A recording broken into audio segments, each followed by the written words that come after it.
Goddag, jeg hedder Hanne Matras, og jeg vil gerne give dig en introduktion til en læringsapplikation, jeg har udviklet, som hedder Learning the Fun Way. Applikationen bygger på metoden synlig læring. Jeg oplever, når jeg bruger denne applikation, at mine elever lærer mere, og jeg oplever, at det er nemmere for mig at give formativ feedback individuelt til hver enkelt elev flere gange i løbet af hvert forløb. Du tilmelder dig læringsapplikationen ved at gå ind på denne her URL. app.learningthefunway.com. Derefter afleverer du navn, e-mailadresse og hvilken skole du kommer fra, og så er du i gang. Når du er registreret, vil det første billede, der møder dig, være det skærmbillede, vi kigger på lige nu. Der er en række faneblade herude i siden. Mine emner, mine forløb, alle emner. Under alle emner finder du alle de læringsmålstest, som både dig selv og andre undervisere har udviklet og har valgt at udgive, således at alle kan anvende dem. Under mine forløb finder du de læringsmålstest, du har udgivet, således at bestemte klasser af dine elever kan anvende dem. Under mine emner finder du alle de læringsmålstest, du har udviklet. Jeg vil gerne vise, hvordan man opretter en læringsmålstest, så vi trykker på mine emner. Herinde møder vi et billede, der viser en liste over alle de læringsmålstest, jeg har lavet.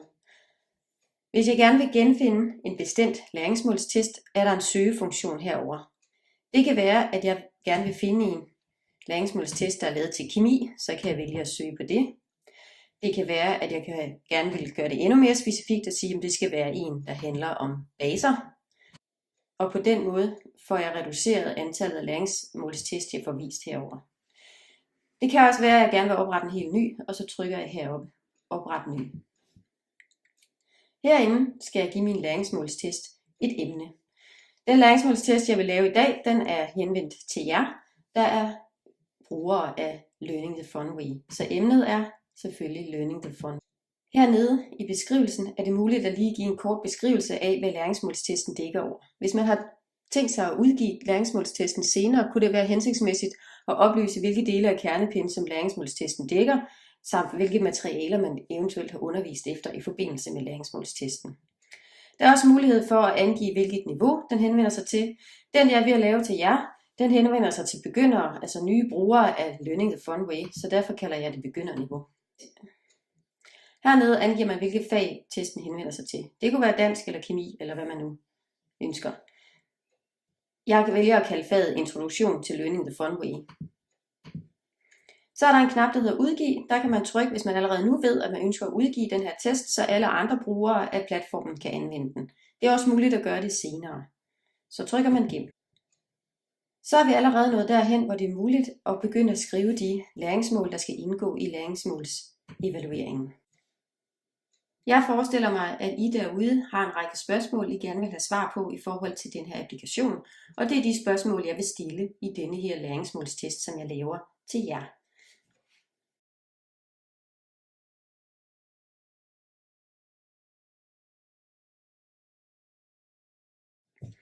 Dette er de spørgsmål, som jeg forestiller mig, at I sidder derude og gerne vil have svar på.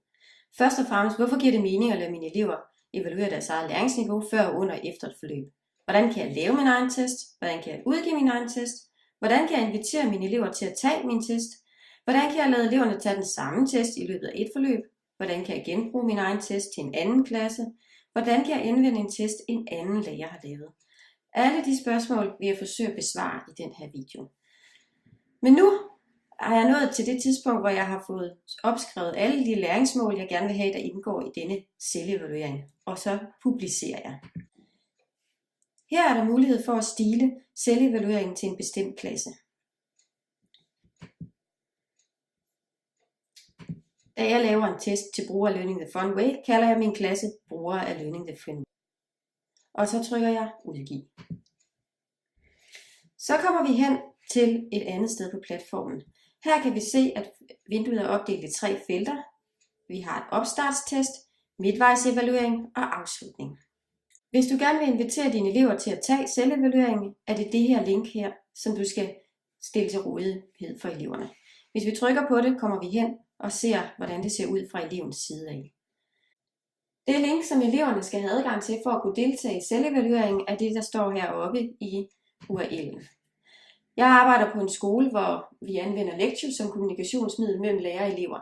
Så det jeg plejer at gøre, er at kopiere linket og lægge det ind på modulet og lade eleverne trykke på det. Og så kommer de direkte hen til det billede, vi ser her. For lige at prøve af, hvordan det er at være elev, kører vi lige forløbet igennem. Eleverne kommer altså her frem til, hvor de kan læse det første læringsmål. Og så har de via en drop-down-boks mulighed for at vælge, hvilket læringsniveau de er på.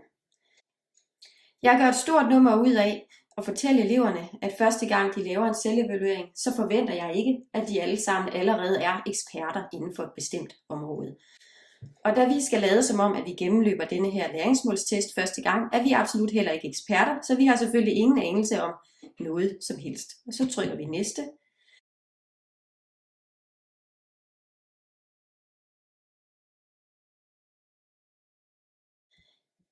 Det sidste billede ser således ud. Eleven har mulighed for at indtaste e-mail og sit navn.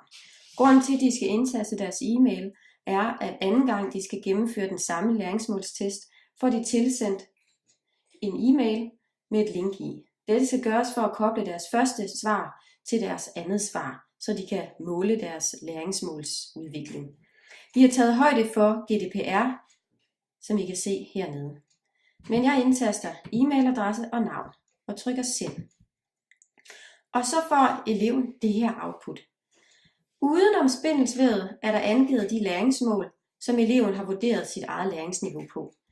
Prikkerne herinde angiver, hvilket læringsniveau eleven har valgt for sig selv. Hvis vi stiller os på dem, kan vi genlæse, hvad det er for et læringsniveau. Og vi husker, at det eneste, jeg vidste noget om, det var denne her, hvor jeg har valgt et højere læringsniveau end på de andre. Dette var elevens output. Lad os gå tilbage og se, hvordan det ser ud inde på platformen fra lærerens side. Eftersom jeg nu har udgivet mit læringsmål selvevaluering til nogle elever, skal jeg ind og kigge under mine forløb for at se deres svar. Det første billede, vi kigger på her, minder lidt om elevens output, hvor læringsmålene, der bliver evalueret, ligger her udenom spindelsvævet. Til gengæld så er det klassens samlede resultater, der illustreres herinde. Rød står for klassens gennemsnit, gul står for det højeste svar inden for et givet spørgsmål, og grøn står for det laveste svar inden for et givet spørgsmål. Vi kan altså her evaluere klassens samlede besvarelse og se, at i forhold til de læringsmål, der er herovre, der ligger alle eleverne på et lavt læringsniveau, men i forhold til de to læringsmål herover, der ser det ud til, at alle eleverne har vurderet sig selv til at være på et højere læringsniveau. Så det er klassens samlede svar. Vi kan også gå ned og være lidt mere nysgerrige og dykke ned i den enkelte elevs besvarelse. Vi kan se alle eleverne herovre. I den her klasse går der tilfældigvis 4 elever, der hedder Hanne. Hvis vi gerne vil undersøge den første elevs svar, trykker vi her se resultat. Så er vi inde på denne her elevs besvarelse af sin selvevaluering. Vi kan gå tilbage, og så kan vi gå ind på en anden elevs besvarelse og se, at der var en, der slet ikke har lært noget her. Dette var altså det, man kunne få ud af den første evaluering. Hvis man ønsker at lade eleverne gennemføre anden evaluering, altså midtvejsevalueringen, skal man trykke på den her knap. I det øjeblik, du trykker her, bliver der sendt en e-mail direkte til alle de elever, der deltog i den første selvevaluering. Lad os lige tage et kig på, hvordan sådan en invitation ser ud fra elevens side af. Jeg har åbnet en heroppe. Så det, der bliver sendt til eleven, er altså det følgende. Hej Hanne, du er hermed inviteret til at evaluere din viden på. Og så kommer linket, og når eleven trykker på dette link, så kommer de direkte hen til testen. Når eleverne har trykket på det personlige link tilsendt via deres e-mail til gennemførsel af anden omgang selvevaluering, vil de komme direkte hen til den selvevaluering, du har inviteret dem til. I det her tilfælde ser vi et eksempel på en elev, der er inviteret til en selvevaluering, der har noget med syrebaser at gøre. Emnet står her. Og hernede der ser vi så det første læringsmål, eleven skal besvare. Hvad kendetegner en syre? Som i første runde af selvevalueringen har eleven mulighed for at indplacere, hvilket læringsniveau vedkommende vurderer sig selv til at være på i forhold til det pågældende læringsmål. Derefter har eleven mulighed for at besvare læringsmålet.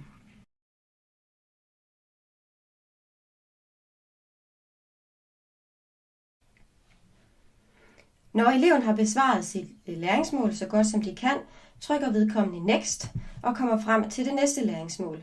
Således fortsætter eleven hele selvevalueringen igennem og besvarer både, hvilke læringstrin han eller hun befinder sig på, og kommer med en kort besvarelse af læringsmålet. Når eleven har gennemført selvevalueringen for anden gang, vil eleven blive mødt med følgende output. Igen ser vi navnet på selvevalueringen for oven. Rundt om spindelvæv er de læringsmål angivet, som der er blevet evalueret på, og i midten ser vi, hvilket læringsniveau eleven har angivet for sig selv, både ved første gennemløb og ved anden gennemløb. Det grønne angiver, hvilket læringsniveau eleven vurderede sig selv til at være på ved første gennemløb. De orange prikker angiver, hvilket læringsniveau eleven vurderede sig selv til at være på ved anden gennemløb, og vi kan se, at eleven har udviklet sig på langt de fleste læringsmålspunkter.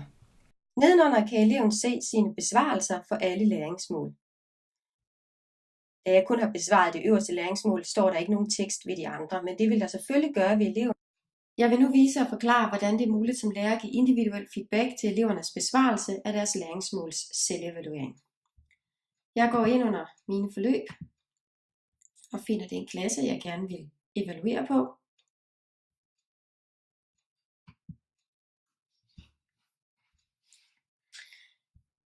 Vi husker, at over i opstartstestkolonnen, der kan vi se alle eleverne.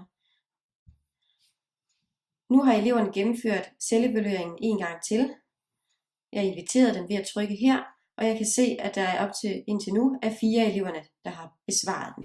Nedenunder i denne kolonne kan jeg se elevernes svar. Hvis jeg trykker her, kommer jeg ind og kan se alle 4 elevers svar på én gang. Hvis jeg derimod ønsker at kommentere på elevernes besvarelse, trykker jeg kommenter. Nu kommer vi hen til en side, hvor vi kan se elevens besvarelse af læringsmålet.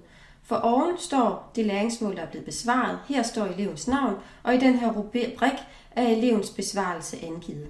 I den anden side er det muligt for underviseren at komme med sin feedback til elevens besvarelse.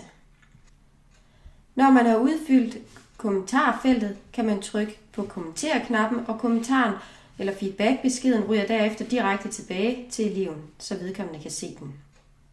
Jeg oplever ofte, at det er sådan, at eleverne har problemer med de samme ting.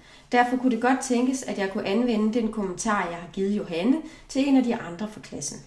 Det er systemet indstillet på, for det i øjeblik, at jeg har trykket kommenter, ryger kommentaren ud over, at den går tilbage til eleven, også ned og bliver en del af en kommentarportfølje, som jeg har som underviser stående hernede. Det gør det muligt, at næste gang, at jeg møder en elev, som skal have samme kommentar, som Johanne skulle have, så kan jeg bare trykke på vælg kommentar, og så får eleven nøjagtigt den samme kommentar, som jeg har givet til Johanne. Dette gør, at jeg kan give individuel feedback til alle mine elever på enormt hurtig tid.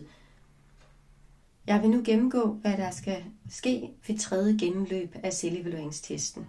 Igen går jeg ind under mine forløb, og her vælger jeg den selvevalueringstest, jeg gerne vil starte tredje gennemløb på. Jeg går herned i tredje kolonne og trykker inviter til mine elever. I det øjeblik, jeg trykker inviter, får alle eleverne en e-mail, hvor i der er et personligt link, som fører den direkte over til testen.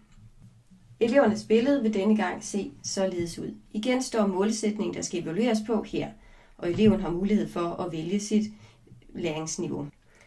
Derudover kan eleven se sit eget svar, som han eller hun indtastede ved anden gennemløb af selvevalueringstesten, og ved siden af kan de se lærerens feedback til det svar, de har givet.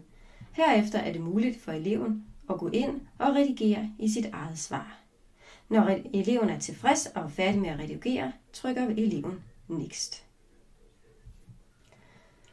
Når de har gennemført hele selvevalueringen, får de, som de plejer, et billede af spindelvævet. Nedenunder spindelvævet står den nye redigerede udgave af deres svar på alle deres læringsmål, og nu har de mulighed for at printe alle disse svar, så de kan få dem med sig, og har en fantastisk note, der er blevet redigeret af dem selv 2 gange, og som har fået feedback fra læreren 1 gang. Læreren har selvfølgelig også mulighed for at give feedback efter tredje gennemløb, hvis han eller hun ønsker det. Så er det slut med introduktion til læringsapplikationen. Håber du fik svar på alle de spørgsmål, du måtte have derude. Jeg oplever som sagt, at mine elever er enormt motiveret, når jeg anvender denne applikation i min undervisning. Jeg oplever, at de lærer mere, og så oplever jeg, at de er meget glade og taknemmelige for al den feedback, de får på individuelt niveau. Derudover oplever jeg, at jeg kan følge eleverne meget nøje i deres læringsudvikling. Hvis du har yderligere spørgsmål, eller i det hele taget bare gerne vil i kontakt, så tøv endelig ikke med at kontakte mig. Der er en række kontaktoplysninger her på skærmen. Jeg kommer gerne ud på skolen og giver en live introduktion til læringsapplikationen og underviser samtlige lærere i, hvordan man anvender den. Jeg har også en hjemmeside, der hedder hannematras.dk, hvor det er muligt at tilmelde sig et nyhedsbrev, så man får besked direkte hver gang, at jeg udgiver nye ting. Jeg glæder mig meget til at høre, hvordan det går med anvendelsen af applikationen i din undervisning. Tak fordi I kiggede med.